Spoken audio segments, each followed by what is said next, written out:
নবীজি সাল্লাল্লাহু আলাইহি ওয়াসাল্লামের নামে কোরবানি করা কতটুকু শরিয়া সম্মত? আলহামদুলিল্লাহ ওয়াসসালাতু ওয়াসসালামু আলা রাসূলিল্লাহ ওয়া আলা আলিহি ওয়া আসহাবিহি ওয়া মাওয়ালা মা বা'দ। আমাদের অনেকেই নবীজি সাল্লাল্লাহু আলাইহি ওয়াসাল্লামের নামে কোরবানি করে থাকেন। রাসূলুল্লাহ সাল্লাল্লাহু আলাইহি ওয়াসাল্লামকে আমরা আমাদের জীবনের চেয়ে বেশি ভালোবাসি। আর এটি আমাদের ঈমানের দাবি। রাসূলুল্লাহ সাল্লাল্লাহু আলাইহি ওয়াসাল্লামের জন্য আমাদের জীবন কোরবানি করে দেয়াটাও আমাদের জন্য শাহাদাতের শ্রেষ্ঠতম মর্যাদা নিয়ে আসতে পারে। রাসূলুল্লাহ সাল্লাল্লাহু আলাইহি ওয়াসাল্লামকে আমাদের কলিজার টুকরা এর চেয়ে অনেক, অনেক বেশি আমাদেরকে ভালোবাসতে হয়। রাসূলুল্লাহ সাল্লাল্লাহু আলাইহি ওয়াসাল্লামের জন্য আমাদের সবকিছু উৎসর্গ করে দিতে হয়। সেই রাসূলুল্লাহ সাল্লাল্লাহু আলাইহি ওয়াসাল্লামের নামে কি কোরবানি করা যাবে? প্রথমত বিষয় হচ্ছে রাসূলুল্লাহ সাল্লাল্লাহু আলাইহি ওয়াসাল্লামের নামে কোরবানি করার বিষয়টি শিরকের কাছাকাছি একটি জিনিস, শিরকের গন্ধ এখানে আছে। কারণ কেবল আল্লাহ সুবহানাহু ওয়া তাআলার নামেই কোরবানি করতে হয়। লা ইয়ানালাল্লাহা লুহুমুহা ওয়ালা দিমাউহা ওয়ালাকিন ইয়ানালুহুত তাকওয়া মিনকুম ওয়ালিল্লাহি আলান নাসি আলহামদুলিল্লাহি, সকলে ইবাদত করতে হয় আল্লাহ সুবহানাহু ওয়া তাআলা এর নামে। বিসমিল্লাহ বলে সবকিছু করতে হয়। এমনকি বিসমিল্লাহি আল্লাহু আকবার, আল্লাহর নামে যিনি সবচেয়ে মহান, তার নামে আমাদেরকে কোরবানি করতে হয়। ফলে রাসূলুল্লাহ সাল্লাল্লাহু আলাইহি ওয়াসাল্লামের নামে যদি আমরা বলি তাহলে এখানে শিরকের গন্ধ রয়েছে। কিন্তু প্রশ্ন হলো রাসূলুল্লাহ সাল্লাল্লাহু আলাইহি ওয়াসাল্লামের পক্ষ থেকে আমরা কোরবানি করতে পারবো কিনা, সেটি এখানে মূল প্রশ্ন। এবং এই প্রশ্নে ওলামায়ে কেরাম তারা কেউ মনে করেন রাসূলের পক্ষ থেকে কোরবানি করা শুধু জায়েজই নয়, এটি উত্তম। কারণ তারা দলিল হিসেবে পেশ করেন আলী রাদিয়াল্লাহু তাআলা আনহুর সেই হাদিসটি, যেখানে আলী রাদিয়াল্লাহু তাআলা আনহু তারই একজন সহকর্মী এর প্রশ্নের উত্তরে তিনি বলেছিলেন, আন্না রাসূলুল্লাহ সাল্লাল্লাহু আলাইহি ওয়াসাল্লাম আওসানি আন উদহিয়া আনহু ফানা উদহিয়া আনহু। রাসূলুল্লাহ সাল্লাল্লাহু আলাইহি ওয়াসাল্লাম আমাকে তার পক্ষ থেকে কোরবানি করতে ওসিয়ত করেছেন এবং আমি তার পক্ষ থেকে কোরবানি করছি রাসূলুল্লাহ সাল্লাল্লাহু আলাইহি ওয়াসাল্লামের ওসিয়ত অনুসারে। এর উপর ভিত্তি করে যে হাদিসটি আবু দাউদে এসেছে, এই হাদিসের উপর ভিত্তি করে অনেকে মনে করেন রাসূলুল্লাহ সাল্লাল্লাহু আলাইহি ওয়াসাল্লামের পক্ষ থেকে কোরবানি করা উত্তম।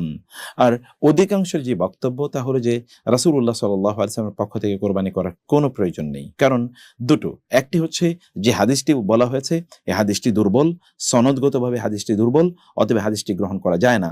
আর দ্বিতীয়ত হচ্ছে রাসূলুল্লাহ সাল্লাল্লাহু আলাইহি ওয়াসাল্লাম তিনি আমরা যত কাজই করি না কেন, যত ভালো কাজই করি না কেন, যেহেতু তিনি আমাদেরকে সে কাজের পথ দেখিয়ে গিয়েছেন, ফলে তিনি সকল ভালো কাজের যত লোক এই ভালো কাজ করবে সকলে মিলে যতটুকু সওয়াব পাবে, রাসূলুল্লাহ সাল্লাল্লাহু আলাইহি ওয়াসাল্লাম একাই ততটুকু সওয়াব পাবেন। কারণ ইসলামের মূলনীতি হলো রাসূলুল্লাহ সাল্লাল্লাহু আলাইহি ওয়াসাল্লাম বলেছেন, আদ-দাল্লু আলাল খাইরি কাফাইলিহি। কেউ যদি কোনো ভালো কাজের পথ দেখায় তাহলে যত লোক ওই ভালো কাজ করবে তাদের সকলে মিলে যত সওয়াব পাবে, কেবল যিনি ওই পথ দেখাবেন তিনি ততটুকু সওয়াব পাবেন। এই ক্ষেত্রে রাসূলুল্লাহ সাল্লাল্লাহু আলাইহি ওয়াসাল্লাম তিনি যেহেতু কোরবানির এই যে সুন্নাহ এটি তিনি আমাদেরকে দেখিয়ে গিয়েছেন, তার পথ ধরে আমরা কোরবানি করি। সেই কারণে আমাদেরকে রাসূলুল্লাহ সাল্লাল্লাহু আলাইহি ওয়াসাল্লামের পক্ষ থেকে নয়, বরং আমাদের নিজেদের পক্ষ থেকে আমাদেরকে কোরবানি করতে হবে। রাসূলুল্লাহ সাল্লাল্লাহু আলাইহি ওয়াসাল্লাম এর পক্ষ থেকে করার কোনো প্রয়োজন নেই, কারণ আমরা যত কোরবানি করব সকল সওয়াব তার আমলনামায় যাবে। দ্বিতীয়ত বিষয় হচ্ছে রাসূলুল্লাহ সাল্লাল্লাহু আলাইহি ওয়াসাল্লাম আমাদেরকে তার জন্য দোয়া করতে বলেছেন, যেমন আত-তাহিয়াতু লিল্লাহি ওয়াস সালাওয়াতু। এমনকি আমরা যখন নামাজের আযান যখন আমরা শুনি সেখানে কিন্তু আমরা আল্লাহর কাছে দোয়া করি, আল্লাহুম্মা রাব্বা হাযিহি দাওয়াতিত তাম্মাতি ওয়াস সালাতিল কায়িমা আতি মুহাম্মাদিনিল ওয়াসিলাতা ওয়াল ফাদিলা। তাই না? আমরা কিন্তু রাসূলুল্লাহ সাল্লাল্লাহু আলাইহি ওয়াসাল্লামের মাকামে মাহমুদ যেন আল্লাহ তাআলা তাকে প্রদান করেন, সেজন্য আমরা রাসূলুল্লাহ সাল্লাল্লাহু আলাইহি ওয়াসাল্লামের জন্য দোয়া করি। এছাড়াও যখন আমরা দুরূদ এবং সালাম তার জন্য প্রেরণ করি তখন কিন্তু তার জন্য দোয়া করা হয়। ফলে তার জন্য দোয়া করতে তিনি আমাদেরকে নির্দেশনা প্রদান করেছেন, এটি আমাদেরকে করতে হবে। ইয়া আইয়ুহাল্লাযীনা আমানু সাল্লু আলাইহি ওয়া সাল্লিমু তাসলিমা, তার জন্য দোয়া করা এটি আমাদের জন্য বাধ্যতামূলক।